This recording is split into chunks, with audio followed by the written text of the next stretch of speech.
Assalomu alaykum hurmatli teletomoshabinlar. Efirda Kitob ko'targan odam podkasti. Bu galgi mehmonimiz shoir Shahriyor Shavkat. Xush kelibsiz. Salomat bo'ling. Shahriyor 20 kun mobaynida qo'shni Afg'oniston ekspeditsiya deyishimiz mumkin uyushtirib, u yoqda mangu makon topgan ajdodlarimiz Hazrat Navoiy, Hazrati Bobur, Lutfiy, Husayn Boyqaro, Boborahim Mashraf va Beruniyning qabrlarini ziyorat qilishga musharraf bo'ldi.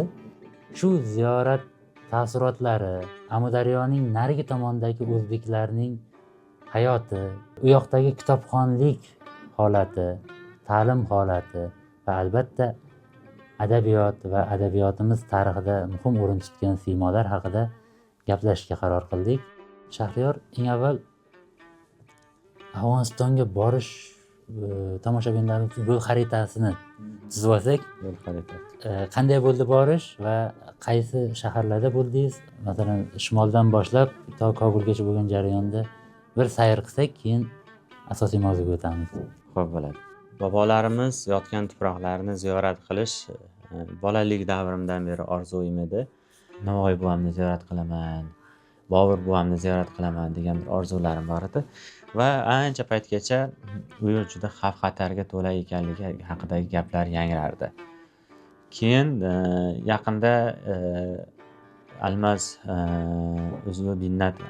Ulug'i Binnatova bilan podkast qildim. U kishi 2 marta borib kelgan manzilga, albatta hukumat tomonidan rasmiy tarzda borganlar.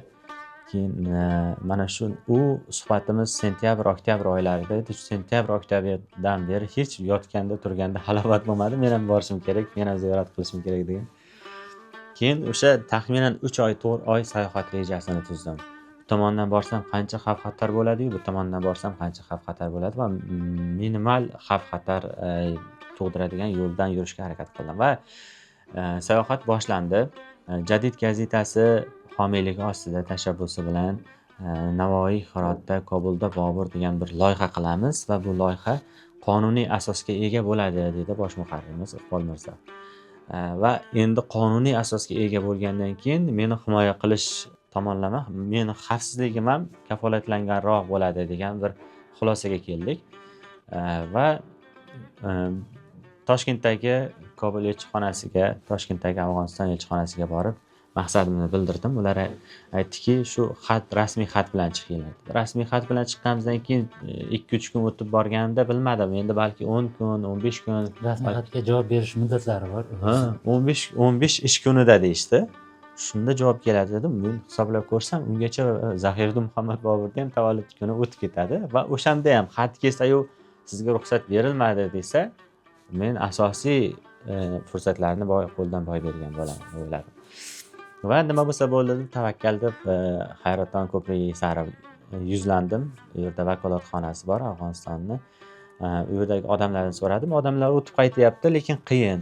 Qachon sizga mamlakatga savdosi uchun, mamlakat bozori uchun zarur bo'lgan bir katta bir tonnalik mahsulotlarni olib o'tadigan bo'lsangiz, 3 kunlik viza beriladi.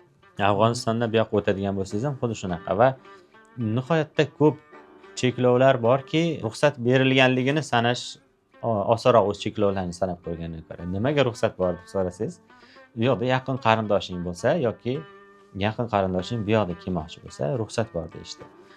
Va men aytdim, albatta yaqin qarindoshim bor. Alisher Navoiy bilan Yaqin qarindoshchiligimiz Bobur bilan yaqin qarindoshchiligimiz bor. Temuriylardan avlodamiz. Bitta qonimiz bir, shularni ziyorat qilishim kerak dedim. 2 marta, 3 marta bordim, qo'yishmadi. 2-3 marta bordim. Keyin post almashdi. Almashganda bir turkman birodarimiz kelib qoldi. U kishiga shunaqa bormoqchiman deb tushuntirgandan keyin bilmadim, meni qardoshlik hurmatidan ruxsat berdi. Va o'tib ketdim, bordim Hayraton, o'sha hayratlanarli, Hayratonni hayrati bosdi.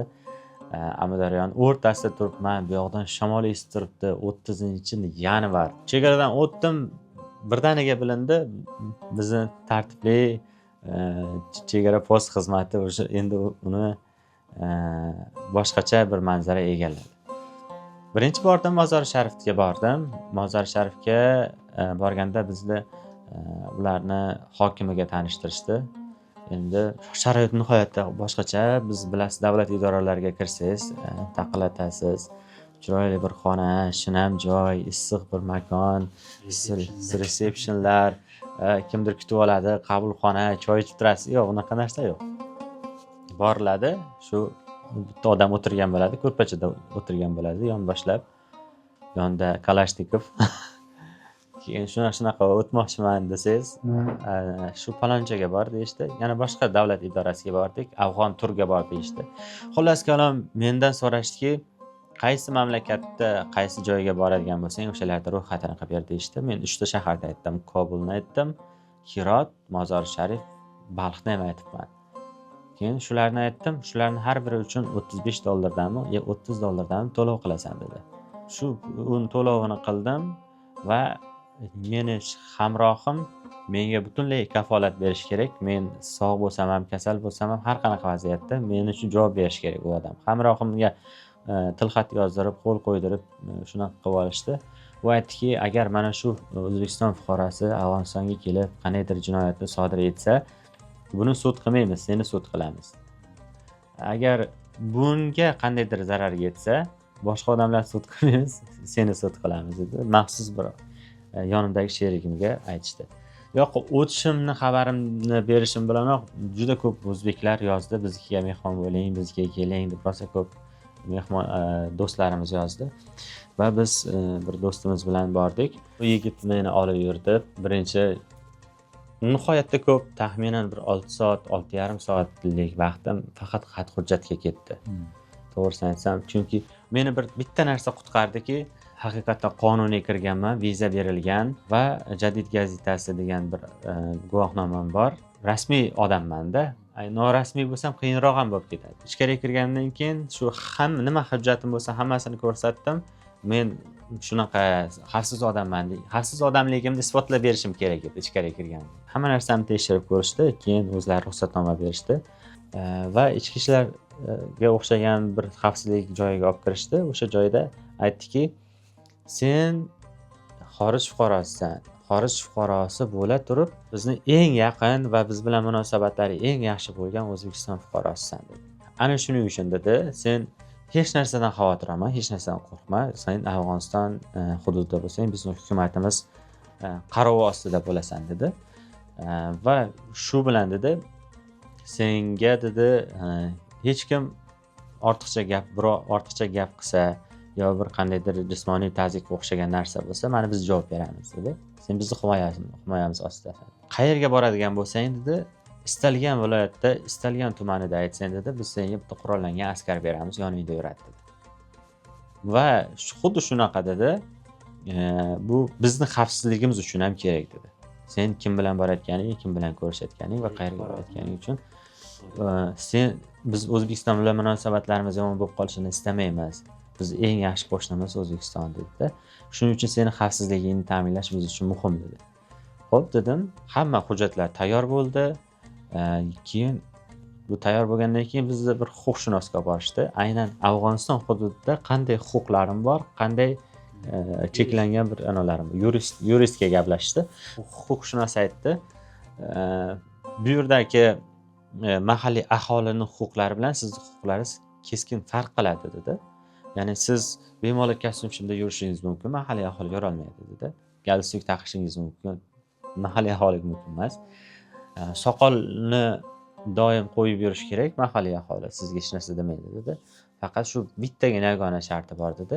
Mamlakatni o'zini qonun qoidalariga maksimal amal qilishingiz kerak dedi. Ya'ni o'g'irlikka o'xshagan, buzg'unchilik, shunga o'xshagan targ'ibotchilik, targ'ibot tashkilot ishlari bo'lmasin dedi.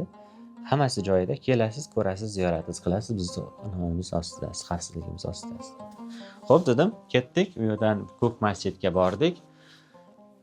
Ko'k masjidni ko'pchilik aytadi, Hazrati Ali radhiyallohu anhuni Mozori Sharifda joylashgan, u kishining so'nggi qadamjolari deyishadi. Qabrlari taxminan dunyoning 7 ta shaharida bor, 7 ta bizda o'zimizda ham Shohimardonda ham bor. Xuddi shunaqa endi bunisi ishonchliroq deyishyapti. Bir ikkita tarixiy rivoyatlar ham keltirishdi, mana shu joyda dafn etilgan deb. Keyin u yerda Majdiddin Anxoiy degan bir arxitektorni ham qabri bor ekan. Chingizxon davrida 1200-yillarda Chingizxon kelganda butunlay vayronaga aylantirib tashlagan u joyni va rivoyat qilishlaricha Sulton Husayn Mirzoni tushlariga o'sha joydagi o'sha ulamolar kirib bizni shu yotgan joyimizni obod qilsangiz degan bir taklif bildirgan ekan va sulton turib Alisher Navoiy bilan maslahatlashgan. Alisher Navoiy o'sha Antxo'ylik juda katta bir arxitektorni gaplashib, u yerdan tarixini chizdirib, hozirgi holatga keltirgan. Demak, 1504-yil, 1501-yilda Alisher Navoiy vafot etgan bo'lsa, bu yog'ini hisoblasak, 500 yildan oshiq bo'lib ketyapti. O'sha joy qurilgan 500 yildan beri mana shunaqa holatda turibdi. Holati ham ancha yaxshi. Holati ham nihoyatda yaxshi. Faqat yaqinda Afg'onistonda juda kuchli zilzila bo'ldi. Ayni Mozor Sharif atrofida kuchli zilzila bo'ldi Balxda. Ana shuning uchun ba'zi joylari yoriqlar bo'lgan, ta'mirtalab joylar bor. Men borganda ta'mirlab turishgan. Va borgandan keyin u yerda ham tasvirga olish ishlarini qo'yib, mana endi Afg'oniston safarimiz boshlandi demoqchi bo'ldim. Shuncha hujjatim bo'lishiga qaramasdan yana boshqatdan tekshirib chiqib, yana o'sha majmuani direktoriga olib kirishib, u majmuani direktori hujjatlarim bilan tanishgandan keyin yana bitta hujjat qilib berdi. Hujjat ustiga hujjat. Undan keyin tasvirga olish ishlari. Faqat unda ham odamlarni tasvirga olmaysan, mana buzilib ketgan joylarni tasvirga olmaysan deyishdi. Nihoyatda qattiq qarashadi. Keyin butun boshli masjidda oyoq yalang yurdik. O'sha qish edi, 1-fevral endi kirib kelgan vaqtlarida sovuq bo'lishiga qaramasdan oyoq yalang yurib, o'sha joylarni tasvirga olib, o'sha joylar haqida ma'lumot berdim va masjidni katta bir o'sha xonaqosiga kirish joyida, aynan o'sha qabr joylashgan gumbaz ostiga kirish joyida juda katta bir lavha bor, 1,5 metrga yarim metrmi shunaqa juda katta lavha bor, oltindan ishlangan lavha. Unda shahodat kalimasi yozilgan. Va o'shani marshal do'stim sovg'a qilgan mana shu masjidga deyishdi. Xo'p, yaxshi, endi bo'lishi tabiiy. Sovg'a qilsa qilibdi-da, nimasi yana ahamiyatga egadir. 7 kilogramdan oltindan ishlangan lavha. Keyin ular aytdiki, 1 yili mana shu narsa marshal do'stim bir kuchdan ketgan vaqtida, mamlakatni tark etgan vaqtida 1 yil yo'qolib qoldi bu narsa lavha dedi. Keyin o'sha payti butun Afg'onistondagi 10 millionga yaqin yoki 10 milliondan oshiq ham deb aytiladi. Shuncha o'zbeklar ish joylarini tashlab yig'ilishlar, mitinglar o'tkazdi deydi. Mana shu lavhani topib qo'yib qo'yasizlar joyiga dedi. Buni o'zbek o'g'loni bergan. Mana shuni qo'yib qo'yasizlar dedi. Keyin o'sha kunning o'ziyoq kechqurun soat 4 yoki 5 larda olib ketilgan lavha. 5-6 soat o'tar o'tmasdan mana shu narsa xabar tarqalib, o'sha peshingacha yana lavha olib joyiga qo'yilgan. Ular shu qadar millatni yaxshi ko'radigan, arzimagan bir narsa deymiz-ku, lekin 7 kilogram oltindan ishlangan shahodat kalimasi qaytarib qo'yishdi. Va undan keyin tinchidi. Va xuddi shunaqa Mozor Sharifda Alisher Navoiyga atalgan katta bir monument bor edi, ixchamgina. Alisher Navoiyning haykali bor edi, yonida ma'lumotlari yozilgan, bir tomonda g'azallari yozilgan bir monument bor edi va o'shani mahalliy hokimiyat vakillari markaziy hokimiyatdan so'ramasdan, bilib-bilmasdan buzib qo'yishdi. O'sha buzilgan kuniyoq yana butun faryodda, butun mamlakatdagi o'zbeklar oyoqqa qalqib, yo'ldan chiqqan narsani og'darib, chiqqan narsani sindirib tashladi deydi. Mana shu Navoiy bobomizni haykalini joyiga qo'yib qo'yilardi. U yoqda biz bobolarimiz begona yurtda deyolmaymiz. Egalari bor-da. Ko'pchilik aytar ekanda, o'zimiz o'zbekistonliklar aytar ekan, bir amallab O'zbekistonga kelsa, sizlar qachon O'zbekistondan Afg'onistonga borib qolgansizlar deb so'rar ekan, yoki afg'onistonlik odamlar o'zbeklar qachon kelib qolgan O'zbekistondan deb so'rar ekan. Keyin ularning yagona bir javobi shuki, Hazrati Zahiriddin Muhammad Bobur qachon kelgan bo'lsa, biz undan oldinroq bo'lganmiz. Alisher Navoiy qachon kelgan bo'lsa, mana Alisher Navoiy vafotiga 530 yildan oshib ketyapti. Demak, 500, 600, 700 yildan beri o'sha joyda o'zbeklar yashaydi. Biz o'sha odamlarni Amir Temur 30 yoshlarida, 29-30 yoshlarida o'sha joylarda hukmronlik qilgan. O'sha paytlarda navkarlari bilan qo'shilib kelgan yoki o'shandan beri, anchadan beri yashaydigan o'zbeklar bor deydi. Demak, o'sha tarixiy vatanlari, o'zbeklarning tarixiy vatanlari joy. U yoqda boshqa xalqlar kelgan, qaytaga. Xuddi shunaqa. Turli platformalarda aytildi, Alisher Navoiyning monumenti buzildi degan. Keyin juda ko'p xalqaro o'sha murojaatlar bo'lgandan keyin O'zbekiston tomonidan bir nota yuborilgandan keyin bu yoqdagi o'zbeklarning notinchliklari sababli dedi. Endi tamal toshi qo'yiladi. Bu kichkinagina bir monument Hazrat Alisher Navoiyni shuhratlari oldida hech narsa emas. Bundan yaxshiroq u kishini nomiga munosibroq bir monument quramiz deyishdi. Tamal toshini qo'yishdi yaqinda. Tamal toshini qo'yishdi. Men borgan kunlarimda 9-fevralda boshqa joyda, boshqa kengroq joyda yana boshqatdan tamal toshi qo'yishdi. Keyin ikkinchi marta qo'yishdi va haqiqatan O'zbekiston tomonidagi rasmiylar ham aytishdi, bu joy kichkinagina bir halqa yo'li edi va bu yerda katta tamal toshi nima deydi, katta bir esdalik yodgorlik qurish imkoniyati yo'q edi. Haqiqatan ham imkoniyati yo'q. Kichkinagina joy, keyin doimiy notoza bo'lib turadi. Shahardagi har qanaqa chiqindilar o'sha joyga tashlanadi. Shuning uchun yaxshiroq, kengroq, mahobatliroq bir monument quramiz degan maqsadda boshqa joyda qurishyapti. Mozor Sharifdan keyingi manzil. Mozor Sharifda o'zida ko'rganlarimni yozsam 30-40 bet bo'lib ketadi. Undan keyin men Balxga bordim. Men o'yladimki, shu Balxda mashrab bo'lsa kerak. Chunki bizda sen mashrabsan, xalqqa tumor, Balxda doriga osilgan deb she'rlar yodlardik. Shu Balxda bo'lsa kerak deb mashrabni bir ziyorat qilib o'tib ketay desam, yo'q, u Taxor viloyatida, Qunduz viloyatidan o'tib ketgandan keyin deyishdi. Xo'p dedim. Avval Balx viloyati bo'lgan. Avval nihoyatda katta Balx viloyati bo'lgan ekan, keyin Qatag'on ulusida ham deb atalgan. Mahmud Qatag'on sababli. O'shanda bordim, Balxga bordim.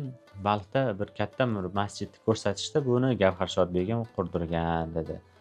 Keyin yonida Robiya Balxiy degan bir shoirani qabri bor ekan. U birinchilardan bo'lib o'sha mumtoz adabiyotda, tasavvuf yo'nalishida she'r yozgan ayol kishi.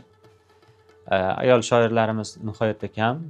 Shularda birinchilardan bo'lib, garchi u kishi fors tilida yozgan bo'lsa ham, shu birinchi shoirlardan deb qaraladi. U kishini ziyorat qildik. Balxda keyin Sherobodlik Tangafurush boboni ko'rib qoldim.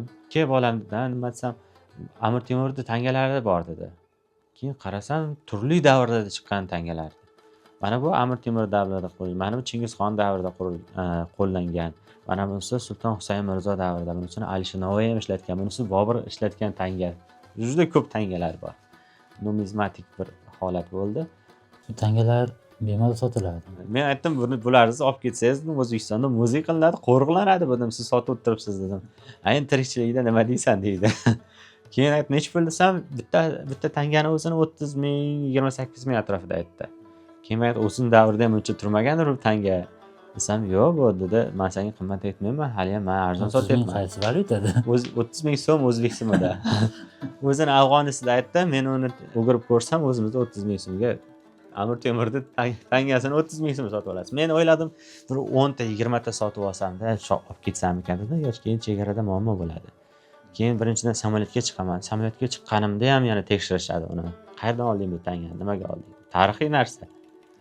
Shunlarni ham o'yladim, ko'p narsani o'yladim. Keyin bu yoqda tanga sotib olgan keyin yo'q dedimda, keyin yo'lda davom etdim. Shu joyda Tolibonga asirga tushganini aytaymi yo'qmi? Qanday dedim, endi tirikchilik qanday, yashash qanday dedim. Endi hol-ahvol so'rab, Sherobodlik ekan, o'zimiz qarindosh. Yaxshi, zo'r dedi. Yaxshi yuribmiz dedi. Hamma joyda ham yaxshiman, yaxshi yashayapman deydi. Boshqa nima deydi? Yomon yashayapman dedim. Keyin men aytdim, tangalar endi qaysi davrlardagi dedim. Bu palonjaniki, bu pistonjaniki dedi. Keyin o'zi nechta hukumat ko'rdi desam, 12 ta hukumat ko'rdim dedi. Keyin meni yo'lboshchim aytdiki, bo'ldi, turing, ketdik deyapti. Nimaga desam, bizni olib ketishadi hozir dedi. U sharoitda biladi, meni kuzatib yurgan, meni gaplarimni bilib yurgan bir odam bor ekan, ortimda yuradi. Men uni sezmaganman, ortimda kuzatib yurganligini. U bilgan. Keyin shu bordi, hozir telefonni olib xabar beryapti dedi. Hozir odam kelib olib ketadi bizni dedi. To'xtang, otaxon zo'r gapiryapti. Gapiring otaxon dedim, otaxon gapiryapti yana.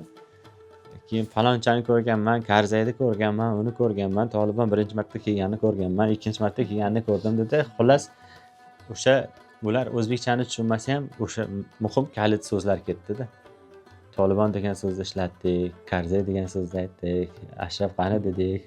Bular hammasini eshitib, bular siyosatdan gaplashyapti dedi, olib ketdi. Keyin olib borib, so'roq savol bo'lishdi, katta bir idorasiga olib borishdi. Hovlida men o'yladim, bir katta bir nima bo'lsa kerak dedim. mahkama bo'ladi, panjaralar bo'ladi, sud zaliga o'xshagan bir joy bo'ladi. Tasavvur qiling, bir hovliga borishdi, oldida zirhlangan mashina turibdi, qurollangan askarlar turibdi, ikkita qurollangan askar bizni olib ketdi. Keyin olib bordi, shunaqa dedi. Aytdiki, nimaga dedi, hokimiyatdan, hukumatdan gaplashyapti bu chet ellik dedi. Keyin meni tarjima qildi. Hech narsa gap yo'q bu yerda. O'sha otaxon nechta hukumat ko'rganini gapirib beryapti dedi. Keyin oxirida hozir tinch yashayapsizmi deb so'radimda u otaxondan. Xudoga shukr 48 yil davom etgan urush mani hozirgi imorat kelgandan keyin tinchlik bo'ldi, amniyat bo'ldi dedi. Mana shu tinchlikni ana shu imorat xodimlari saqlab turibdi degan gap bo'ldi. Mana shu narsa meni qutqardi rosti. Keyin u eshitib ko'rdida tarjima qila olmadi, o'zbekchani bilmas ekan. Lekin u yoqda kalit so'zlar bor edi, o'sha kalit so'zlardan o'yladiki, hukumat haqida gaplashyapti. Keyin bu odamlarga telefon qilib hech kim tarjima qilib bera olmadi o'zbekchani. U yoqda o'zbeklar ko'p yashaydi. Lekin hukumat tizimida, idoralarida yo'q. kuch tizimidagilar, idoralar tili asosan pashtuncha, keyin forscha. O'zbekchani tushunadigan odam yo'q ekan. Keyin o'zim tarjimonimga tarjima qilib berdi. Tarjimonim shu mamlakatimizda olib borilayotgan keng ko'lamli islohotlar samarasi o'laroq degandek bir tarjima qilib berdi. Meni foydamga juda yaxshi. Lekin haqiqatda aytdi, rostdan tinchlik bo'lyapti degan gapni aytdi. Taxminan 2,5 soat qolib ketdik o'sha joyda. Va bizni sudimiz qayerda bo'layotganda mahkamaga o'xshash bir joyni tashqarisiga devorning yoniga sim karvat qo'yilganda, sim karvatda rahbar o'tiribdi. Yonida ikkita xodim o'tiribdi. O'ranib olganda oftobda toblanib bizni so'roq qilyapti. Keyin yaxshi bo'ldi. U yoqdan bir amallab qochdik. Keyin menga ta'kidlashdiki, qayerga borsangiz, notanish joyga borsangiz, mamlakat hududida dedi. Ko'pi bilan 5 yoki 6 daqiqa qoling dedi. Keyin birdan keting dedi. Joyida tez xuddi basketbolda to'pni urasiz-ku, joyingizni almashtirasiz kerak, xuddi shunaqa dedi. Ko'p qolib ketsangiz, ko'p shubhali odam bo'lasiz dedi. Shuning uchun borgan joyimda kamerani qo'yaman, kelamanda gapiramanda borib kamerani olaman. Shunaqa juda shoshilib ishladim. O'zbekistonda bamayli xotir o'tirib, sochim oxirida mashratni ziyorat qilayotganimda sochlarim raso bo'lib turdi. Keyin Baxtdan ketdik, birinchi Kobulga uchdik. Kobul orqali Hirotga bordingmi? Kobul orqali. Mozor Sharifdan to'g'ri Hirotga uchadigan samolyot bor ekan, men borgan kunlarim yo'q edi. Men yana bir 5-6 kun yo'qotib, uni kutishim kerak, yo men kutib tura olmayman dedimda, shuni Kobul orqali o'tib ketdim. Demak, mamlakatga kirishim uchun kirganimcha $300 dan oshiq pulim ketdi. Mamlakatga kirishim uchun $75 viza uchun to'ladim. Keyin $150 ga yaqin da'vatnoma bordi, ba'zi $200, $300 dedi, lekin menga 80-75 dollar atrofiga tushdi viza. Undan tashqari mamlakatga kirganimdan keyin mamlakat bo'ylab tasvirga olish ishlari uchun har bitta viloyat uchun pul to'ladim. Va xullas umuman $300 dan oshiq pulim ketdi. Birinchi kunning o'ziyoq.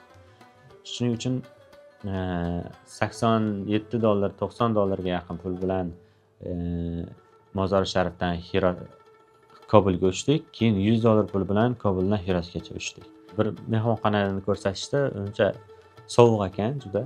Keyin boshqa mehmonxonaga olib borishdi. Keyin juda nihoyatda zamonaviy, nihoyatda zo'r mehmonxona ekan. Keyin aytdimki, so'radim, $45 dedi bir kunga dedi, 2 kishiga dedi. Bitta xona beriladi, $45 dedi. Qimmat ekan dedi. Keyin men pasportimga qaratdi. O'zbekistondan kelgansizmi dedi. Albatta O'zbekiston. Imom Buxoriy, Hakimat Termiziy deb. Pushtun. Forscha aytyapti. Imom Buxoriyni aytdi, Moturudiyni aytdi, Ahmad al-Farg'oniyni aytdi, keyin Termiziyni aytdi. Shu men nihoyatda orzu qilaman o'sha joylarga borib ziyorat qilishni. Xo'p dedim, keyin $30 dan qilib berdi. 7 kun uchun $30 dan berdim-da, yomon emas-da. Birinchi kuni Alisher Navoiy hazratlarini ziyorat qilganim boryapman. Birinchi kuni. Keyin men aytdim, shu joydan qo'yasan dedim. Men piyoda boraman Alisher Navoiygacha dedim. Aeroportga tushib aytdim. Aeroportda tushdik, Hirot deb yozilgan, ko'zim chaqnab ketdi. Niyat qilganman dedim, Navoiygacha piyoda boraman. Qo'ying dedi, bunaqa romantik yozuv qilmang hozir dedi. Siz qayerdaligingizni bilasizmi dedi. Hozir piyoda yuradigan zamon emas dedi. Chamadonlar bor, og'ir yuklar va boshqa narsalar va piyoda yurmaymiz dedim. Keyin xavfsizroq joyga yetib boraylik, keyin romantik yozuv qilaverasiz. Keyin bordim mehmonxonadan bobomizni maqbaralarigacha taxminan 1,5 kilometr masofa edi. Piyoda yurdim, shahar oralab bordim. Keyin katta bir panjara turibdi, darvozaga o'xshash bir narsa. Arab alifbosida Gavhar Shodbegim bog'i deyilganda, bu yerda Alisher Navoiy maqbarasi va Gavhar Shodbegim maqbarasi bor deb yozilgan. Oldida 7 hujjatini ko'rib chiqdi. Ana undan keyin kirishga ruxsat berdi.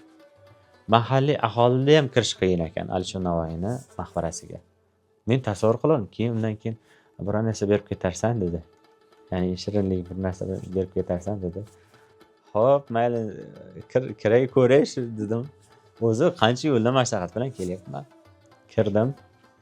Kirgandan keyin ortimdan qolmaydi. Atrofimda yuribdi. Keyin borsam, uzoqdan ko'rdimda, yugurib boraman deb nima qildim? Yo'q. Birinchi dedi, Gavhar Shodbegimni ziyorat qilasizlar dedi, keyin Alisher Navoiyni ziyorat qilasizlar dedi. Afg'onistonda nihoyatda ko'p masjidlar, madrasalar, xonaqolar qurilgan bo'lsa, Gavhar Shodbegim davrida qurilgan. Ana shu hurmat yuzasidan borib ziyorat qilasizlar dedi. Hech qancha emas, 20 metr oralig'ida. Keyin mayli dedim, yonida o'tib ketyapman. Bu yoqqa shoshib ketyapman, Alisher Navoiyni ziyorat qilishga. Keyin qulflab qo'yibdi maqbarani albatta. Bordi, ochib berdi, ziyorat qildik, video tasvirga oldik, keyin tomonni ochib berdi. Borib turibman. Maqbarani ichini ochib berdida, endi butun hamma hayajon o'zi yopirilib kelgan, men nima qilishimni bilmayman. Nima deyishim kerak bu yerda o'zi? Men o'zimcha bir narsalar deyman deb qog'ozlarga yozib olgan, tayyorlangan bir narsa dovdirab qoldim. Juda qattiq hayajon bosdi. Xuddi bir katta bir imperatorni qabuliga kirganda qanaqa bir holatga kelib qolib dovdirab qolsa, shunaqa dovdirab qoldimda. Nima qilishni bilmay qoldim. Ruh poklarga duo qilib qo'yaylik deyishga tilim bordi xolos-da. Boshqa hech narsa deya olmadim, jim bo'lib qoldim. Men istardimki, shu borgan vaqtimda bir 20 daqiqami, 30 daqiqami shu Alisher Navoiyning qabrini yonida o'tirib, shunchaki jim o'tirishdi. 20 daqiqa, 30 daqiqa u kishini bir his qilgim keldida. O'tiribman, ana taq deydi, xonaqoni ochib bergan. Bo'ldimi, chiqasizlarmi deydi. Keyin nima istaydi bu deb jahlim chiqib ketdi-da. O'zbekcha aytdim, men qabr ziyoratiga kelgansiz. Men tasavvur qilgan, orzu qilgan, butun umr yetmoqchi bo'lgan joyga kelganimda, bo'ldimi, chiq deyapti-da. Qanday mashaqqatlar bilan bo'ldi? Shunaqa 3 daqiqa o'tgan yo'q, 3 daqiqa o'tgani yo'q. Shoshyapti ekan, ishi bor ekan, qulflash kerak. O'zimiz qulflab ketamiz, birinchisi berarsan deb turib oldi. Boshlanayotgan hislarga putur yetdi-da, ya'ni boshlanayotgan hislarga. Keyin mayli dedim, ozroq ma'lum qildim shu yoqqa kelganimni, sog'ligim haqida o'sha tegishli joylarga ma'lum qildim. Keyin ertasi kuni ertalab yana bordim. Bu yana ajablanyapti qora. Keyin yana ochib berdi. Yana boshqatdan syomka qildim. Keyin bafurja ishlayman deb turib gapiraversam, kameraning orqasida turib uf tortaveradi-da. Keyin g'azal o'qisam, kameraning o'rtasida turib jahli chiqaveradi, bunday qilaveradi. Keyin nima xohlayapti desan, siz deydi qabr topishni o'pib qo'ymasligingizni xohlayapti. Men hali esimni yegam yo'q edi. Qabr tosh atrofida 7 marta, 3 marta aylanmasligingiz uchun qarab o'tiribdi dedi. Men unchalik esimni yeganim yo'q, ketaversan. Desam, yo'q, keladiganlar dedi, bu yerda mumkin emas edi. Qabr toshning ustidagi changni olib, ko'zini bu yog'iga surtib, o'pib shunaqa bid'at ishlarni qilishadi dedim. Yo'q, bizda hammasi joyida, ketaversan dedim. Keyin men borib endi sal ko'nglini ko'tarib qo'yay deb tarjima qildim. Dedim, siz qanday baxtli odam ekansiz, Hazrat Alisher Navoiyni har kuni ziyorat qilish imkoniyatiga egasiz desam, bunaqa gaplaring gapirma, menga pulni cho'z deydi. 3-kuni yana bordim. Keyin ancha ko'nikib qoldi. Keyin yaxshilab qand kurslarini bergandan keyin bezovta qilmadi. O'tirib she'r o'qisam ham bunday qaraydi, u yoqda ovoz chiqarib she'r o'qish ham mumkin emas ekanda. Qo'shiq aytish mumkin emas, raqsga tushish mumkin emas, she'r o'qish mumkin emas, bazm jamshid qilish mumkin emas. Yozib olgandan keyin kelib qarayman, kayfiyatim yomon-da, men kameraning orqasidagi odamga qarab turibman. Nima o'chirib, yana boshqatdan qilib, yaxshi kayfiyatda chiqqanicha harakat qildim. keyin ma'lumotlar berib, Bobur jamoat fondi tomonidan 2000 tup ko'chat ekilgandi.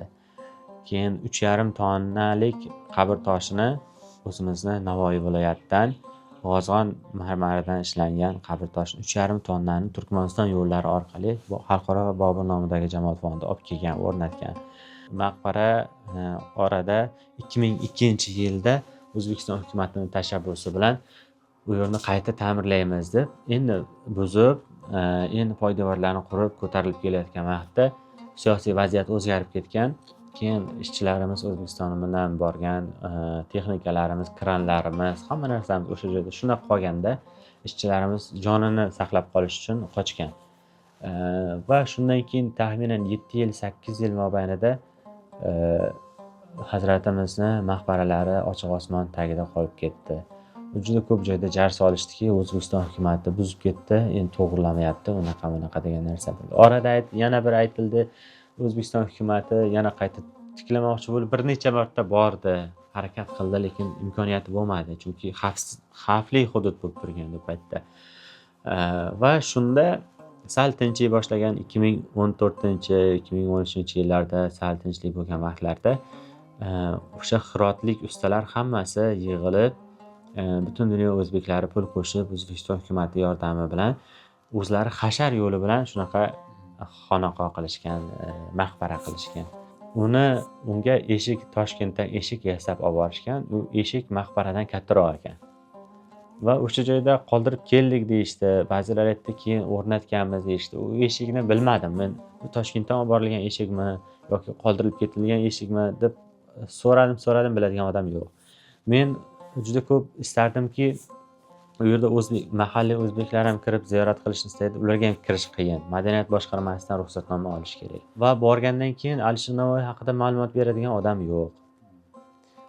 Alisher Navoiy bir kitoblari bir burchaga qilinsa, masalan, Eronda Hofizga, Sa'diyga ko'rsatilayotgan ehtirom yo Turkiyada Rumiyga ko'rsatilayotgan ehtiromdan Navoiyga ko'rsatilayotgan butun dunyoni ehtirom kam bo'lmasligi kerak. Chunki u xizmatlardan kam xizmat qilmagan dunyo tafakkuriga. Shunday. Hatto Afg'oniston hukumati o'zini obro'si uchun, xalqaro imiji uchun ham Navoiydan foydalanishi mumkin. Albatta. Men turdimda birinchi 2-3 kundan o'tgandan keyin hayajonlar sekin bosilgandan keyin o'ylab ko'rdimki, bizda Alisher Navoiy nomidagi opera va balet teatrini tasavvur qilib ko'ring. Qanaqa mahobatli, zo'r.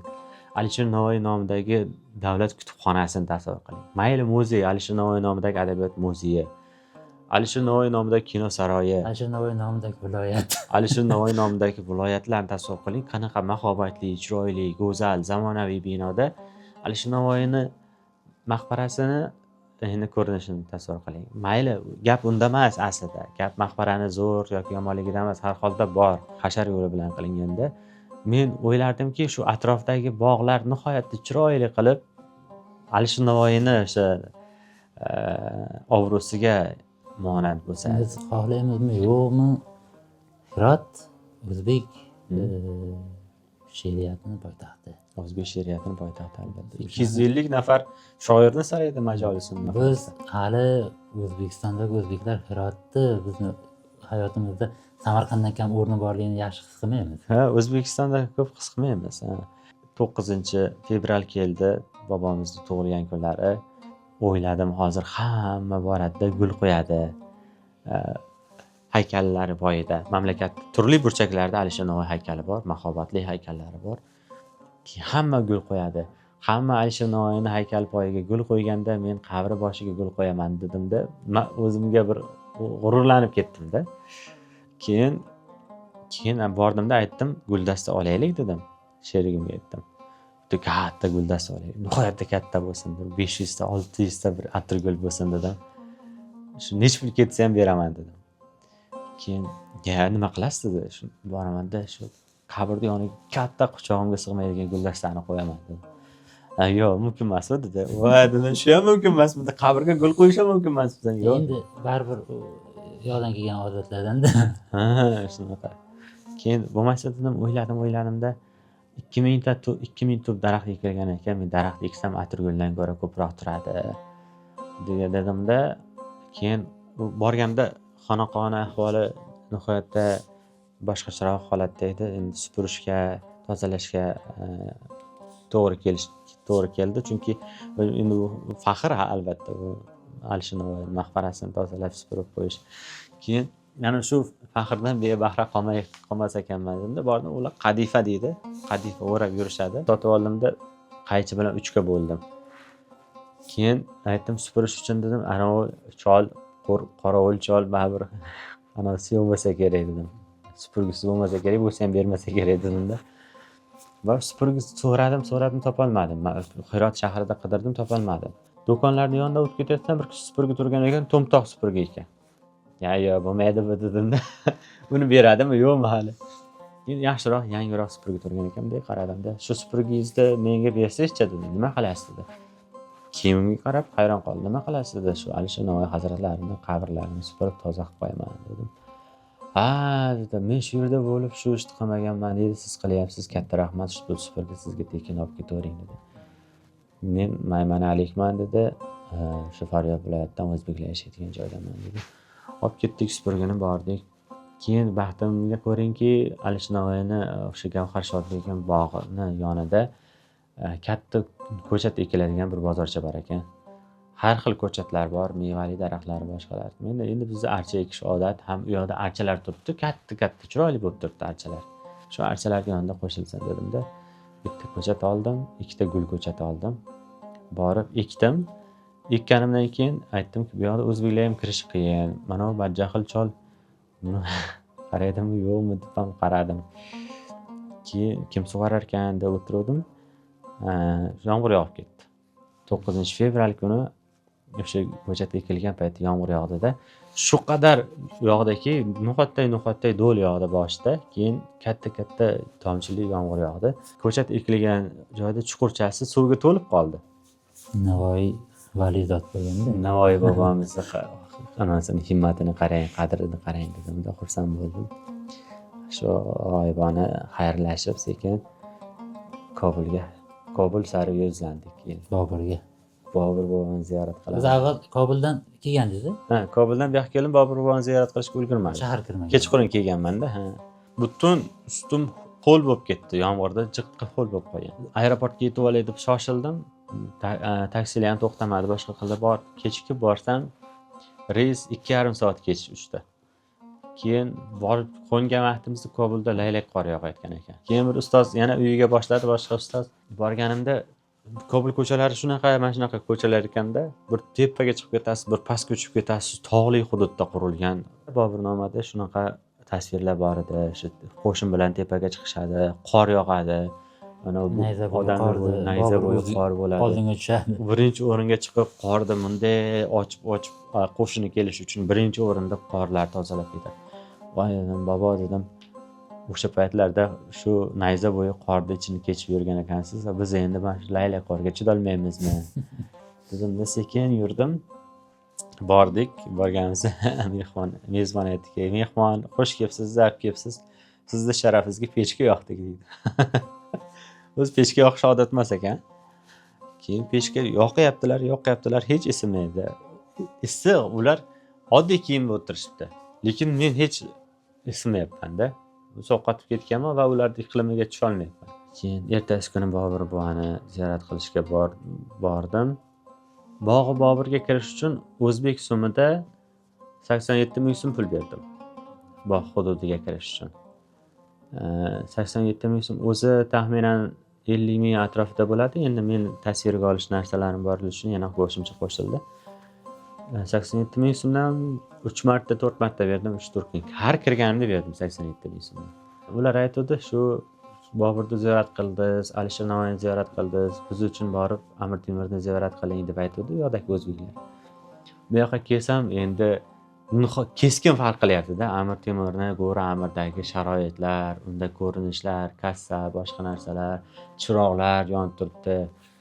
Keyin keskin farq qilyapti. Keyin borib kassaga borib nech pul desam 8 ming so'm deydi. Dedim, u yoqda 87 ming so'm bog'ga to'layapman, tepaga chiqib ketyapman. Shunchaki bog'lar bor, daraxtlar bor, albatta shunchaki emas, qadrli bog'. Lekin 87 ming beryapman, bu yoqda Go'ra Amir qanaqa mahovatli, qanaqa qimmatli bir joy. 8,000 so'm beryapmiz. Keyin aytdim, 8,000 so'mmi desam, ha. Voy, men sizni videolaringizni ko'rganman dedi, kassada o'tirgan odam. Alisher Navoiyni, Boburni ziyorat qilgan videolaringizni ko'rdim boya dedi. Ha dedim. Keyin 8 shuncha arzonmi 8,000 so'm desam, shuni ham deb qimmat ekan deb tortishadigan odamlar bor dedi. To'lamay kiradigan. To'lamay kiradiganlar bor. Endi albatta u yerda 8,000 so'm bergani bilan birov boyib ketmaydi yo kambag'al bo'lib qolmaydi. Uni ishchilarni tozalab, supurib sidirib yuradigan odamlar uchun, bo'lmasa qayerda ta'mir qilish kerak bo'lsa, shu yig'ilgan puldan ishlatiladi. Keyin Bog'i Boburga kirdim. Keyin o'zbeklarda Alisher Navoiyni bog'iga, Gavhar begim bog'iga nihol ekkan ekansiz. Biz ham shuni niyat qildik. Bog'i Boburda biz ham nihol ekamiz deb ko'p nihollar bilan kelishdi. Ko'p yosh o'zbek yigitlari keldi. O'zbeklar. Keyin o'tirdik. Bobur hazratlarining maqbaralarini u tomonida, bu tomonida ko'chatlar ekdik. U joylarda ma'lumotlarni berishdi. U Bog'i Bobur bobomizning vasiyatlariga ko'ra maqbara qurish kerak emas edi qabrning ustida. Albatta maqbara qurishmagan, ochiq osmon ostida kamtargina qabr bo'lsa meni qabrim degani. Va shunga qaramasdan Shohjahon va Boburning yana bir o'g'li shu ular kelib atrofini juda katta bir marmar toshlardan atrofini o'rab qo'yishadi, kichkina devorchalar qilib. Naqshli devorlar, qimmatbaho marmarlardan qilib kelishadi. Va endi o'sha qimmatbaho marmar bo'lganligi ham yaxshi bo'lmadi menimcha shekilli. O'sha urushlar payti, talo-to'plar paytida o'sha qimmatbaholigi sababli olib ketishdi, sindirib olib ketishdi deb tekis qilib ketishgan edi. Hatto bir yil dedi, daraxtlarni kesib ketishdi dedi. Butunlay daraxtlarni kesib ketishdi. Tekis tap-taqir joyga aylandi Bobur dedi. Nima maqsadda? Endi kimgadir daraxt kerak bo'lganda, o'tinga kerak bo'lgan, Bog'i Boburdan olganda. Karzay hukumati, muvaqqat hukumati kelgan vaqtida dedi, juda ko'pchilik aytdi, Karzay hukumati deb rosa ko'p ta'kidlashdi. Nihoyatda katta pul bo'lgan ekan. Aholining qo'lida ham juda katta pul bo'lgan. Hukumatning qo'lida ham juda katta pul bo'lgan. Va o'shanda 80,5 milliard dollarga Bog'i Boburni qayta tiklashgan. Lekin bog'ni ko'rsangiz, men bu pulga 8 ta bog' quraman deysiz. Va uni ham nimadan qurishgan? Dunyoning arxivlarida saqlanayotgan fotosuratlar yoki video materiallarda holatlarni ko'rib, Bobur nomida keltirilgan. Falon joyda 20 ta o'rik ekdim, fiston joyda 30 ta anor ekdim degan bo'lsa, o'sha joylarni Bobur nomida qanday keltirilgan bo'lsa, o'sha joylarda o'sha mevalarni ekishgan, o'sha daraxtlarni ekishgan. Uzun katta zinasi bor, yuqorilab ketasiz tepada va o'sha qabrdan ozroqgina tuproq olib kelib Andijonda Bog'i Bobur tiklashgan va o'sha arxitektura o'shanaqa. Va tepagacha chiqib bo'lgandan keyin aytishdiki, mehmon zab kelibsiz deyishdi. Bu joyga Mahatma Gandhi bu joyga kelgan vaqtida birinchi zinasidayoq oyoq kiyimini yechgan, 4 oyoqlab chiqqan dedi. Shu qo'li bilan chiqqan dedi. Nimaga desam, men bunday katta ulug' siymoni yoniga oddiy holatda turib bora olmayman. U kishini hurmat qilib borishim kerak. Endi men tepaga chiqib bo'lgandim. Qolaversa men Mahatma Gandhi emasman. Unday bo'lishimga hali bor. Va ikkinchidan, endi men Boburiyman-ku, men Temuriyman-ku. Men oddiy chiqsam ham bo'laveradi.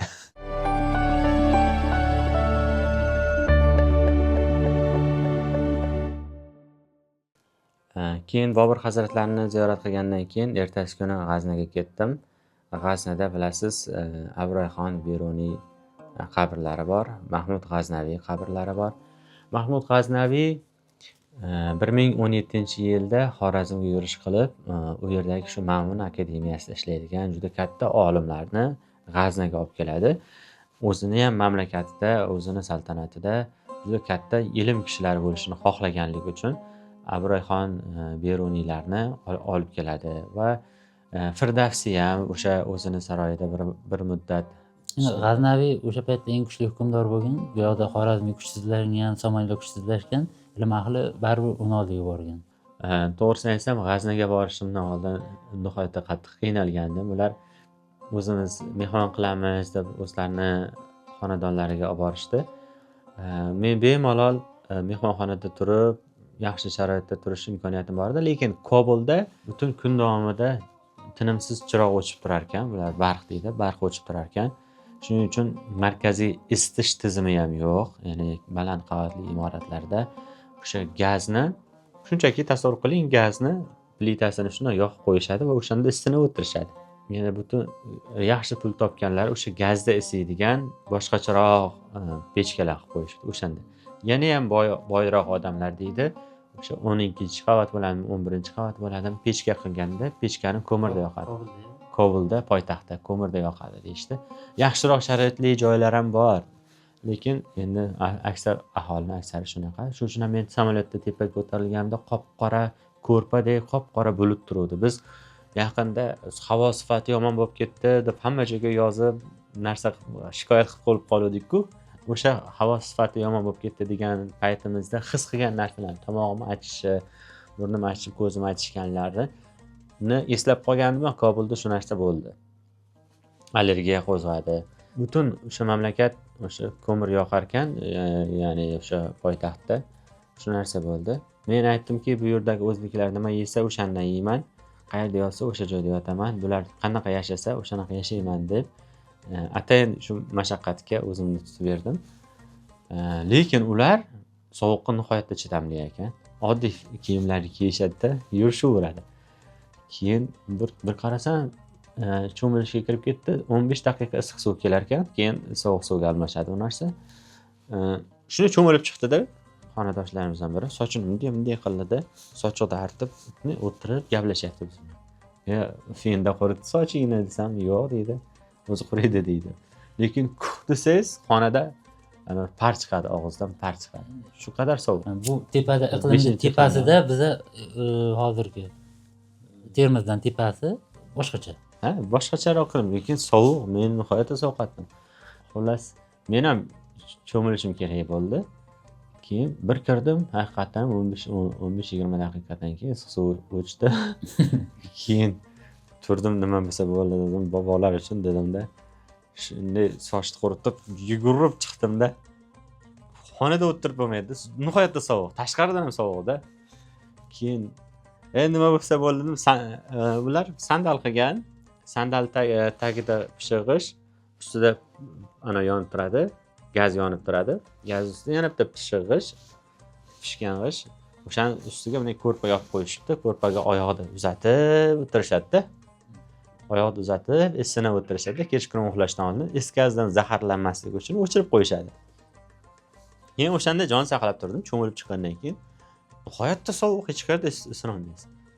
Endi nima bo'lsa bo'ldi deb yugurib borib sandalni ko'rpasini ko'tarib boshimni tiqdim sandalga. Sandalga boshimni tiqib o'tiribman, 4 ta oyoq turibdi ichkarida. Ana yonib turibdi, yorug' bo'lib turibdi. 4 ta oyoq. Mehmon nima qilyapsiz deb hammasi taq oyog'ini tortdi.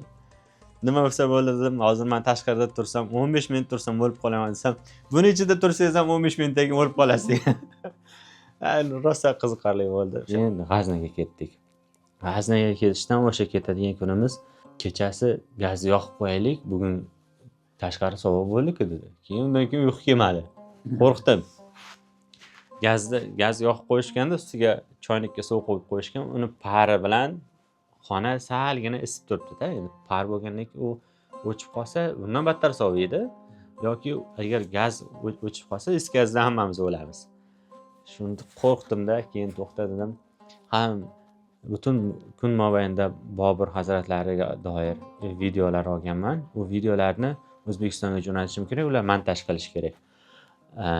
Lekin video nihoyatda sekin ketyapti, internet nihoyatda sekin. Taxminan 2G mi, 3G mi bilmayman. Bizda 5G ishlaydimi, 6G ishlaydi. Ularda 2G mi, 3G shunaqa kam sekin ishlaydi. Keyin shu to'xtadim, ham buni jo'nataman dedim, ham tirik qolaman dedim-da. Uxlamadim o'sha kuni. Keyin ertalab soat 6-7 bo'lgandan keyin G'aznaga ketamiz deb sherigim turdi. Men uxlamasdan shunga chiqdim, mashinaga chiqdim. Mashinada ketyapmiz. Tashqarida quyosh tushib turibdi, pastda qorli tog'lar. Butun atrof qorli tog'lar, lekin qor erimayapti. Quyosh turibdi, lekin qor erimayapti. Keyin G'aznaga bordik, bir amallab. G'aznada o'sha Mahmud G'aznaviy davrida qurilgan juda katta qal'a bor ekan. G'azna Kobuldan keyin Hirot, Kobul, keyin G'aznani. Hirot, Kobul, keyin O'sha G'azni. nimaga qarab, tog' mintaqaga qarab ketyapti-da. Ha, tog'li mintaqalarda yuribman. Taxminan Pamir tog'larida. Tirbandi Turkiston deb atashdi bir o'rtasi. Hamma har xil atar ekan. Bitta tog'da har xil atashar ekan. Keyin shu Pamir tog'lari, Hindikush tog'lari, Hindikush tog'lari. Borayotgan vaqtda o'sha joylarni ko'rdim. Qal'a bo'lgan, qal'aning ustida odamlar uy qurib tashlagan. O'sha qing'ir-qiyshiq ko'chalardan bo'ylab bordim. Beruniy maqbarasini boshqa bir blogerlar ham ko'rsatganida birdan borib tanidim. Bu joyda faqat ikkitagina qabr bor, Beruniyning qabri va yana kimnidir qabri bor. Borib u yoqda ziyorat qilib, o'sha fotiha qilib, ma'lumotlar berib, lavha qilib, keyin Mahmud G'aznaviyga o'tdim. Mahmud G'aznaviyni maqbarasini Turkiya butunlay qaramog'iga olgan desa ham bo'ladi. Xalqaro tika tashkilot tomonidan qayta ta'mirlandi degan yozuvni bir nechta joyda ko'rdim. Xususan Mahmud G'aznaviy maqbarasini Jaloliddin Rumiy deb aytishga odatlanib qolganmiz, lekin Jaloliddin Balxiyning otasi Bahovuddin Valatning o'zi qurgan o'sha minorasini, xonaqosini ko'rdim. Unga 1000 yil bo'lgan.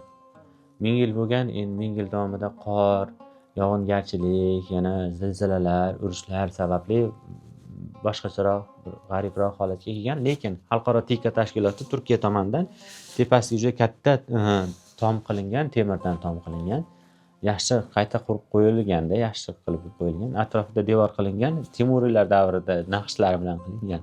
Lekin Temuriylardan salkam 300 yil avvalgi holat. Avvalgi suhbatlarimizda gaplashganimizda turkiy xalqlar 16 imperiya qurgan deydik. 16 imperiyani biri Boburniki, biri Mahmud G'aznaviyniki. Endi Husayn Boyqaroqniki ham desak bo'ladi, lekin baribir Amir Temur nimasiga kirib ketadi. Lekin o'sha butun Turkiy dunyoni egallagan imperiyaning ikkitasi, egasi Afg'onistonda yotibdi-da. Bobur bilan G'aznaviy. G'aznaviylarda G'aznaviylarga yaxshi qaralgan. Kobulga yana qaytdim. Bir kun Kobulda juda katta bir tadbir bo'lib o'tdi.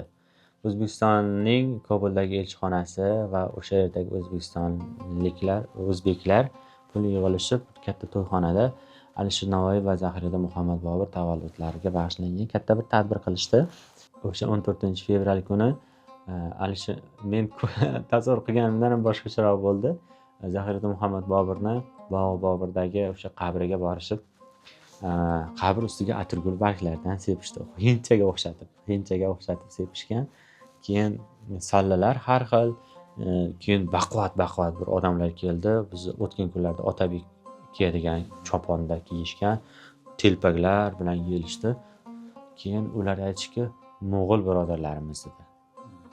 Keyin Mo'g'ul birodarlar qanaqasiga desam, shu Boburda avlodlari deyishdi. Bular Pokistondan kelishdi deyishdi. Pokistondan keyin Mo'g'ul birodarlar Temuriylarda har xil millatdagi odamlar keldi. Gulchambar yana Bobur bobomizni rasmlarini bunday qo'yib, rasmning atrofini gullar bilan bezab, tantanali ravishda olib kelib, rasmlarni yangilab ketishdi. Alisher Navoiyni maqbarasida ham rasmi bor edi, bir videoda ko'rganimda bor edi, borganimda yo'q ekan. Lekin Boburda rasmi turibdi, Kobulda turibdi. Boburga e'tibor Pokiston tomonidan ham kuchli, chunki ularning davlatchiligini asosi Boburga borib taqaladi. Bu tomoni ham bor. Keyin shu bu yoqdagi ziyoratlar tugagandan keyin meni oldimda 3 ta yo'l bor edi. Kobuldan Mozor Sharifga uchdim. Mozor Sharif o'rtada turibdi. 3 ta tomonga ketishim mumkin. O'ng tomonga qarab ketsam, Hazrat Bobo Rahim Mashrabni ziyorat qilaman. Chap tomonga qarab ketsam, Anxoy viloyatiga boraman. Maymana. To'g'riga ketsam O'zbekistonga ketaman. 40 daqiqadan keyin O'zbekistonga ketishim mumkin.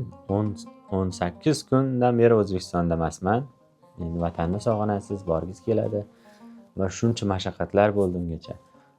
Dedimda to'xtadim. Bu tomondagi Anxoyliklar Zahiriddin Muhammad Bobur va Alisher Navoiyni tavalludini nishonlashni meni borishimga to'g'rilab turishgandi. Men endi bora olmayman desam, nihoyatda yomon ish, xunuk ish bo'lardi. Shuning uchun ular 15-fevral kuni o'tkazishga majbur bo'lishdi. Men bordim u yoqqa. Juda katta to'yxona. To'yxonaning egasi Hazrat Bobur uchun, Navoiy uchun deganda to'yxonamda dedi 3 kun to'y olmayman, sizlar bemalol anaqa qilinglar. Butun Afg'oniston bo'ylab men musiqa sadolarini eshitmagandim. Butun Afg'oniston bo'ylab qo'shiq eshitmadim. U yoqda baqirtirib Sherali Jo'rayevni o'zbegimni qo'yib qo'yishdida. O'zbekistonning bir viloyatiga kelib qoldim shekilli tasavvur qiling. Bemalol qo'shiq eshitishyapti. Demak, u yoqdagi o'sha ma'muriy nimaga o'zbeklar kuchliroq U bo'lishi. yoqda Tolibonlar ham o'zbekda. Ha. Tolibonlar ham o'zbek, 100% o'zbek. Faqat boshqacha vaziyat bo'ldi. Bordik, tadbir nihoyatda zo'r bo'ldi. Ustozlar keldi, tabriklashdi. U meni bir kosmosdan qaytib kelgan Gagarinni kutib olgandek kutib olishdi. Sovg'alar berishdi, 2-3 marta to'n yopishdi, qalpoq qo'yishdi. Men hech narsa qilganim yo'q edi, misol uchun. Shunchaki bordim O'zbekiston nomidan. Shunchaki O'zbekistondan borgan bir odamman. Juda xursand bo'lib, hammasi bir necha yil ko'rmagan qadrdonni kutib olgandek birinchi marta ko'radigan odam ham quchoqlab, ko'tarib, 2-3 marta aylantirib, "Xush kelibsiz qarindoshim, sizlarni ko'rishga shunaqa muhtojmiz." 78 yoshli bir otaxon aytdi, "Men butun umr dedi O'zbekistonni ko'rishni orzu qilganman. Bir marta ko'rishni orzu qilganman." Yana 80 yoshli bitta otaxon aytadi, "Bir marta dedi, bir marta Amir Temur hazratlarini borib ziyorat qilsam, men hajga borgandek quvonardim" dedi. Hajga borib kelganman, Xudoga shukr dedi. U yoqda ham bir ziyorat qilsam hech armonim qolmasdi dedi. Keyin yana bir 60larga kirib qolgan bir otaxon aytdiki, "Men dedi O'zbekistonni nihoyatda ko'rgim keldi" dedi. "Juda qattiq borgim keldi O'zbekistonga" dedi. Keyin o'rta bozor ochildi dedi.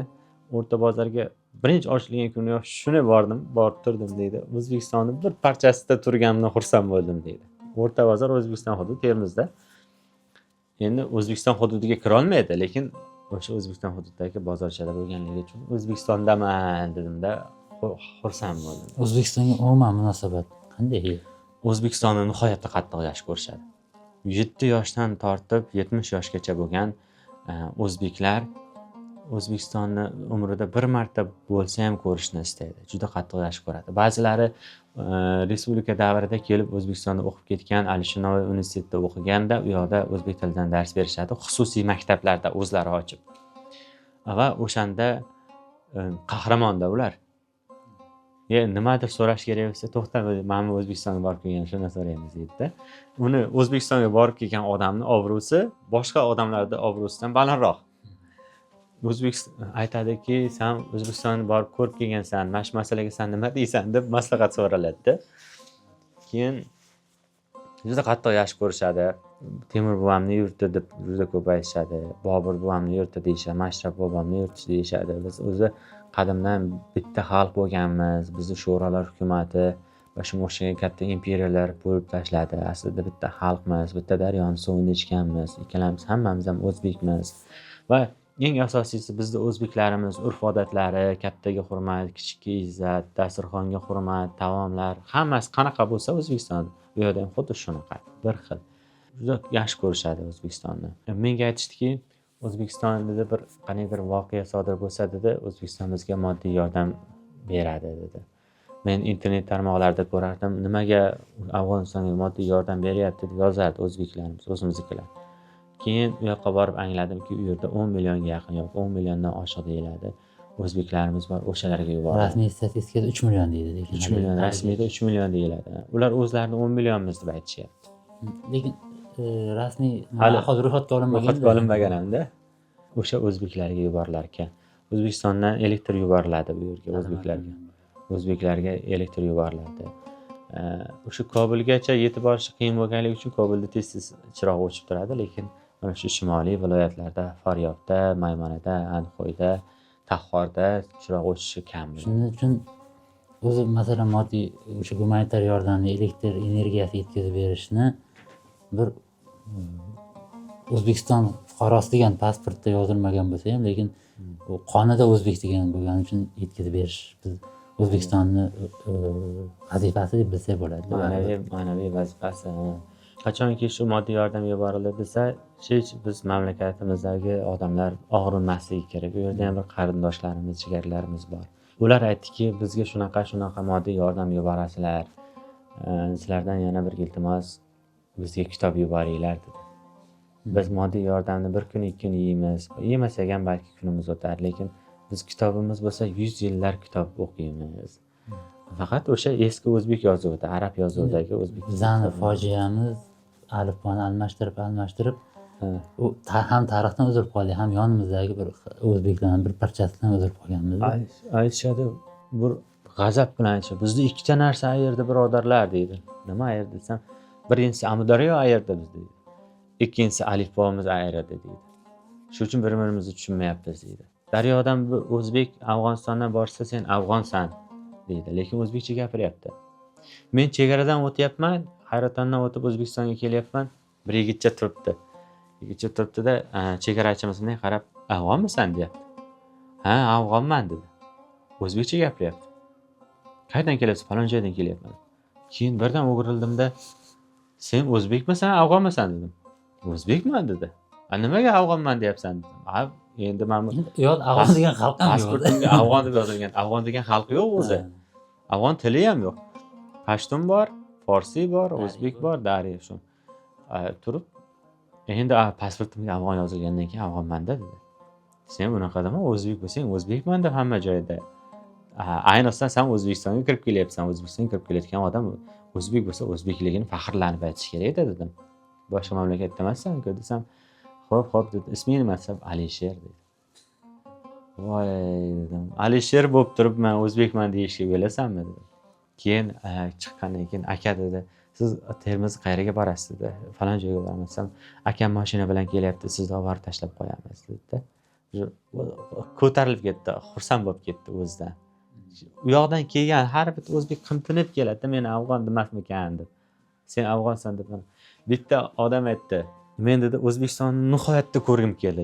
Nihoyatda O'zbekistonni ko'rmasam bo'lmaydigan bo'lib ketdim" dedi.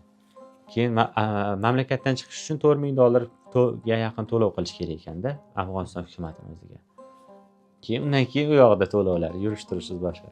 Keyin $5000 yig'dim dedi. $5000 yig'dim dedi, ketdim dedi. Bir amallab qaniydir tekin o'tib ketdim dedi. Endi $5000 bor odam butun umr orzu qilgan O'zbekistonga keldi dedi. O'zbekistonda yana $5000 ham bor dedi. Keyin men o'yladim shu $1000 bilan Termizda aylanib qaytib ketaman deb o'yladim.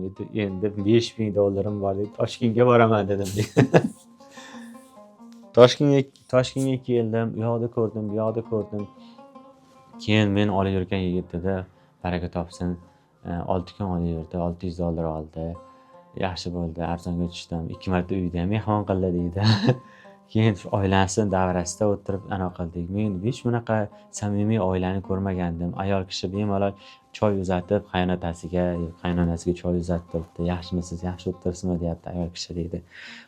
Juda chiroyli, men havas qilsam, men orzu qiladigan oilaga tushdim deydi. 2 kun mehmon qildi deydi. Hech qachon unutmayman ularni deydi.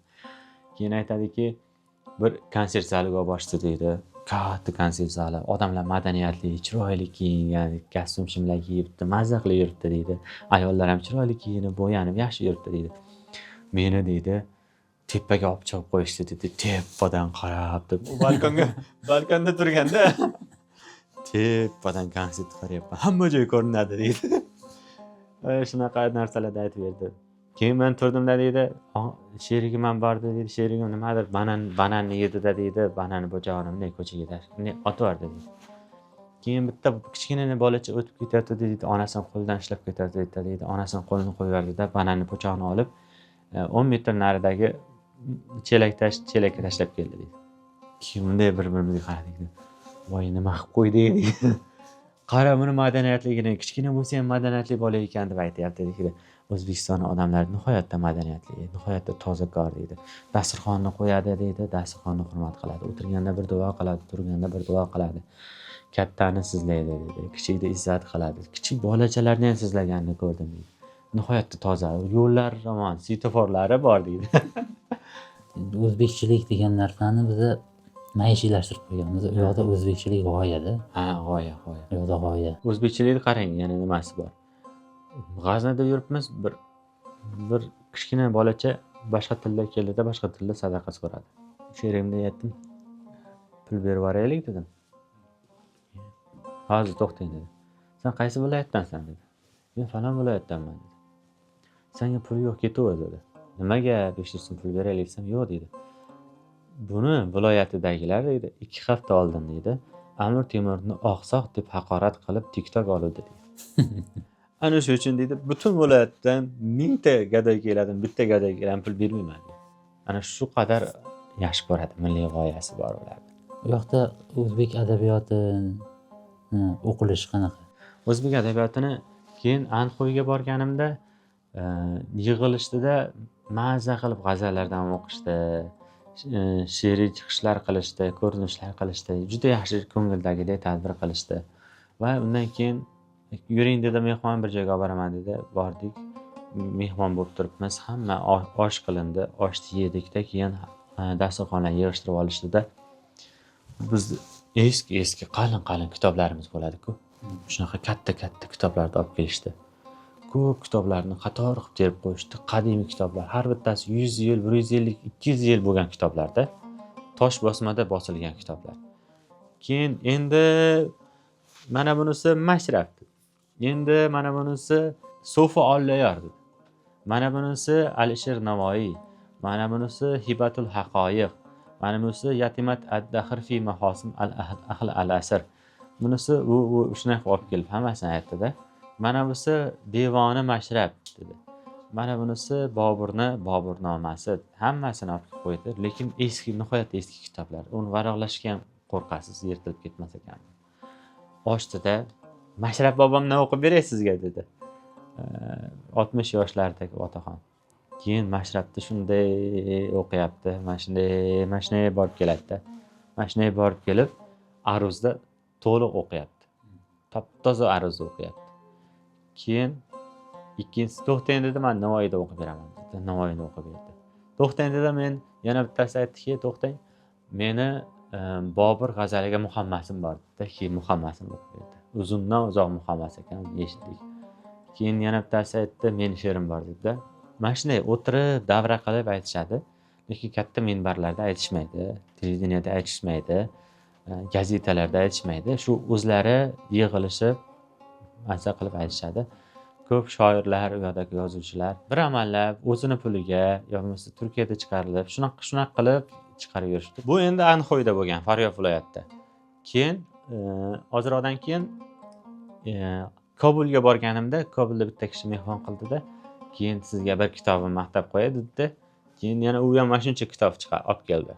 Keyin mana bu Mashrabni devoni dedi, mana Sofi Olloyorniki dedi. Uni o'qib berdi. U ham o'qib berdi. U bankda ishlaydi. Bankda ishlasa ham aruzda o'qiyapti. Keyin men bildimki, aruzda o'qish uchun eski o'zbek yozuvida o'qish kerak ekan. Eski o'zbek yozuvida o'qisangiz, aruzda to'g'ri o'qir ekansiz. Men lotinchada 12 yildan beri aruzda o'rganaman deb yuribman, lotin harfida. 393-yillarda maktablarda eski o'zbek yozuvi ham o'rgatilishi bo'yicha qandaydir hujjat qabul qilingan va boshlang'ich sinf o'qituvchilari, o'qituvchilar pedagogik yo'nalishni bitiradiganlarga eski o'zbek yozuvi o'rgatilgan va ular maxsus diplomlar ham olgan va o'sha yillari 93-yilda lotin alifbosi qabul qilingan. Lotin alifbosi bilan birga eski o'zbek yozuvi o'rgatilishi kerak bo'lgan. 95-yilga kelyapti-da, alifbo o'zgarib ketyapti. Boyagi SH degan hozirgacha muammo bo'lgan narsalar kelgan va avvalgi topshiriqda ham qolib ketyapti. Agar shu narsa bo'lganda, maktablarda o'rgatilganda, hozir biz Afg'onistondagi o'zbeklarni ham yozuvini o'qishimiz mumkin bo'lardi va ular uchun mahsulot tayyorlashimiz ham mumkin bo'lardi va 1000 yildan ortiq madaniyatni o'qishimiz ham mumkin bo'lardi. Tahor hozir Boborahon Mashrab qabri joylashgan hududda eski Qatag'an ulusi deykan, bir vaqtlar Balx ulusi deb atalgan. O'sha joydagi odamlar borg'animda, kelganimda, ko'nglim, bording, ko'rding deb gapiradigan odamlar ekanda, g'ilab gapiradigan. Uni endi men Qo'qon atrofidagi odamlarda eshitganman-da. Shunaqa qilib dumo bilan gapiradigan odamlar. Xullas ular aytdiki, biz dedi, men aytdim, O'zbekistonda o'zbek kitoblarini o'qigansizmi dedim, bir otaxonga aytdim. Ko'p otaxonlar davrasida o'tiribmiz. Keyin o'zbek kitoblarini o'qiganman dedi. Qaysini o'qigansiz desam, o'tgan kunlarni dedi. Voy dedim, o'tgan kunlarni o'qigan bo'lsangiz dedim. Yana kimlarni o'qigansiz? undan boshqa kitob o'qiy olmadim dedi, O'zbekistonda chiqqan dedi. Nimaga desam, undan keyin alifbolar o'zgargan kitoblar dedi.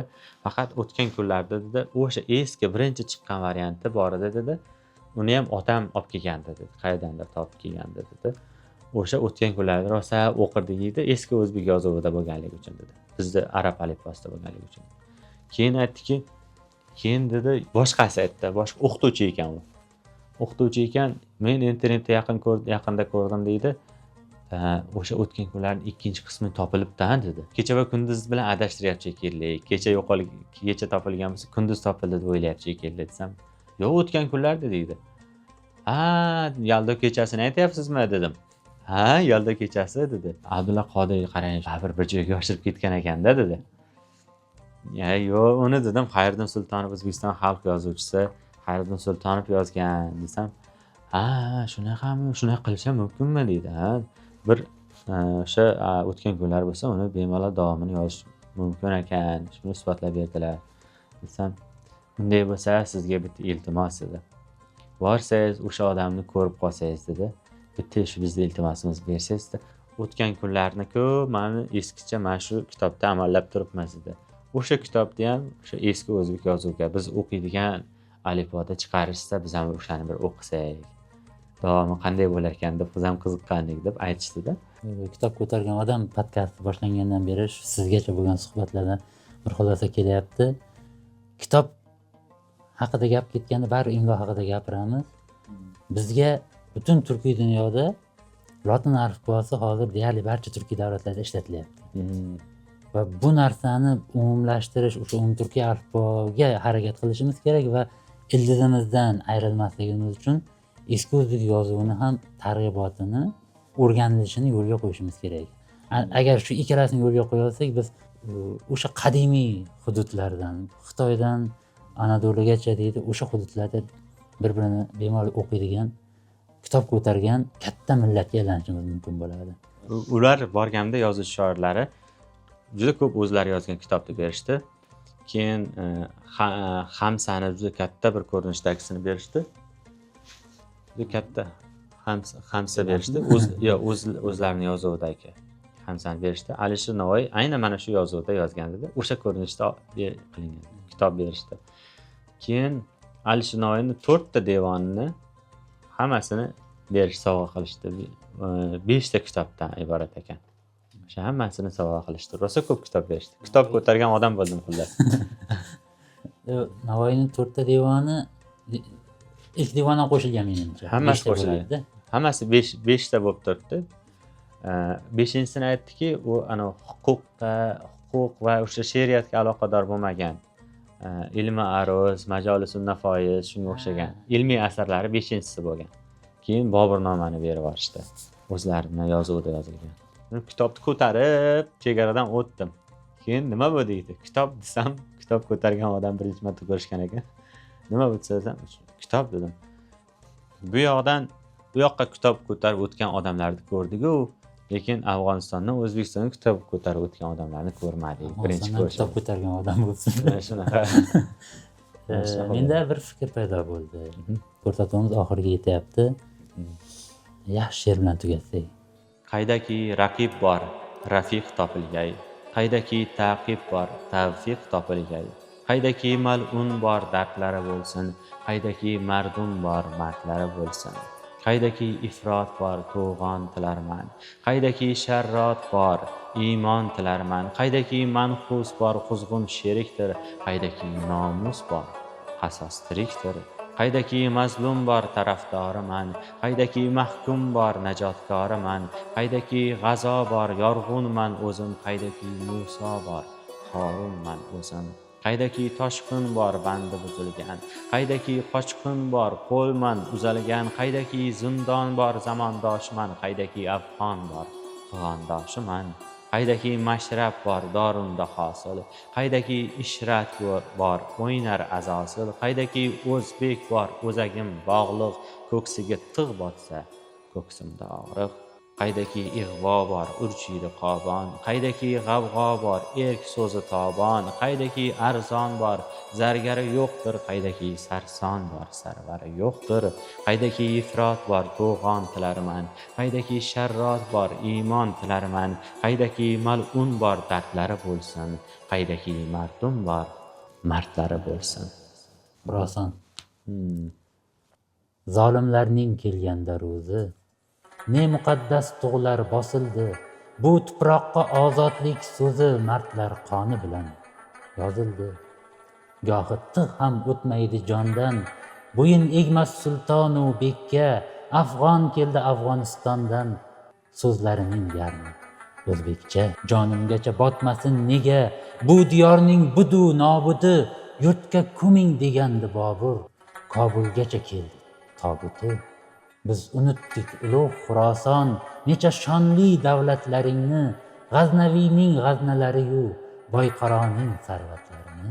Turkistonning nobob beklari saqlolmagan qutlug' xazina, men ham seni asrolmayapman, ko'zlarimni to'sdi ajina. Necha taxtlar bo'ldi yuztuban, qulab tushdi necha ustunlar, Temuriylar, Shayboniylarning izin bosdi necha do'stunlar. Yovgoh nayza, goh miltiq bilan zug'umlarin sochaverdilar, xalq erk deya jon beraverdi, podsholari qochaverdilar. Uzatmagan qo'llarim qondir, netay Xoliq bersa jazoni, xufton cho'kdi sharif mozorga, Termizgacha keldi azoni. Yilda bir bor eslab nomini, anglolmadik biroq fig'onin, Navoiyning devonigacha sizib kirdi shahidlar qoni. Bir parchamni yulqilab otdim, demak borlik menga uyotdir. Kim ko'ksida hiroti yo'qdir, demak unga Navoiy yotdir. Senga nima deydi nokaslar, ichim tilib isyon oqadi, Turkistonning qoq o'rtasidan Amu daryo hayron oqadi. U tomonda ozodlik deya chekilmoqda qancha xo'rliklar, bu tomonda baxtsizligidan g'ofil o'tib borar sho'rliklar. Bu tomonda bir chaqa uchun nomusini, bolasin pullab, hujjatida fuqaro lekin botinida yashaydi qullar. U tomonda millatning, yurtning, ozodlikning tutqunlari bor, nomusini erday qo'rigan o'zbekning mard xotinlari bor. Qo'llarimda qizil xarita, maydalangan ko'zgu singari, yov otiga yemish tashiydi, tarqab ketgan Temur lashkari. Tobirlik yo'q, borlik ham yo'qdir, bu g'aflatga qo'ymay turib chek, noming aytib she'r to'qiyotgan shoiringni kechirma o'zbek. Sizga rahmat. Salomat bo'ling. Safarlaringiz qutlug' bo'lsin. Bu kitob ko'targan odam podkasti edi. Kitob ko'tarib ketayotgan insonlar bilan safarimiz xayrli bo'lsin. Salomat bo'ling.